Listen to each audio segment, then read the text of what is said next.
sholat kita masih belang-belentong, apalagi kalau saja sholat kita tidak belang-belentong tetapi masih jelek, khususnya kita masih jelek kan gitu. Kemudian juga bacaan kita mungkin masih kurang bagus kan gitu. Kemudian juga gerakan kita mungkin masih banyak kekurangannya.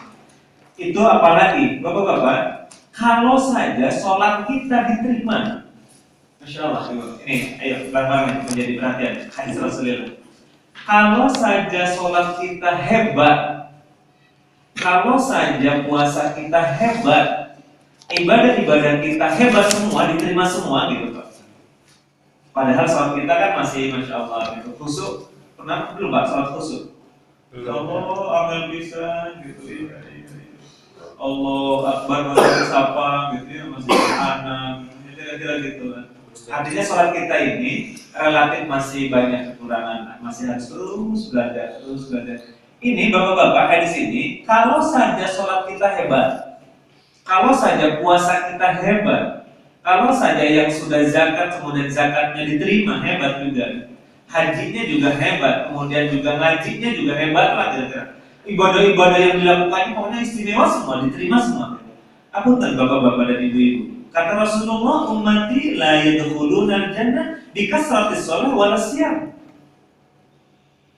Hebatnya sholat kita, hebatnya puasa kita, istimewanya ibadah-ibadah kita yang sudah kita lakukan itu, yang diterima tadi itu, kata Rasulullah, tidak bisa dibarter dengan surga yang merupakan cita-cita kita tadi.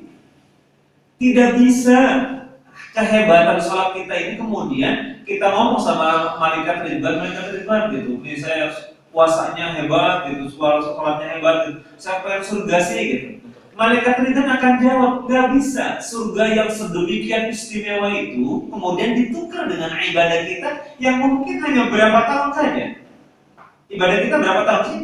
Kalau umpamanya hebat terus gitu.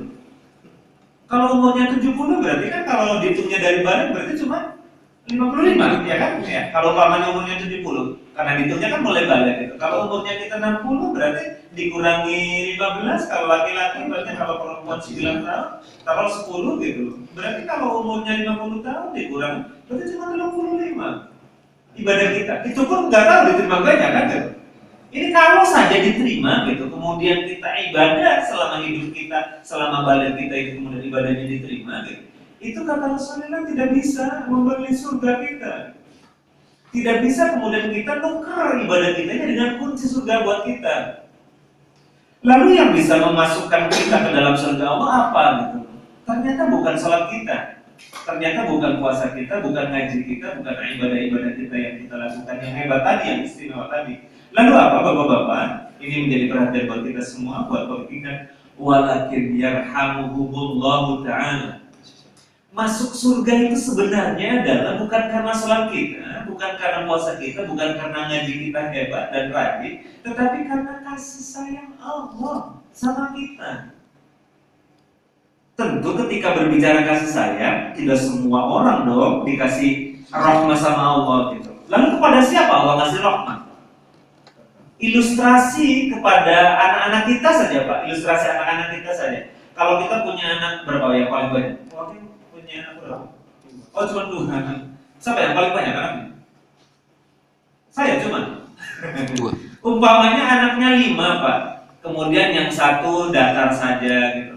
Yang satu nurutan gitu, gampang nun, gampang enggi gitu, umpamanya sopan bisa. Kalau disuruh umpamanya nurut gitu. Tetapi yang satu kalau disuruh alasannya lagi sibuk gimana gitu, kira-kira gitu. Yang satu lagi kalau disuruh apa gitu, dia malahan bentak umpama ini sih. Maka kita ini tidak bisa dipungkiri tentu, walaupun memang orang tua harus adil gitu, tetapi tidak bisa dipungkiri hati kan tidak bisa.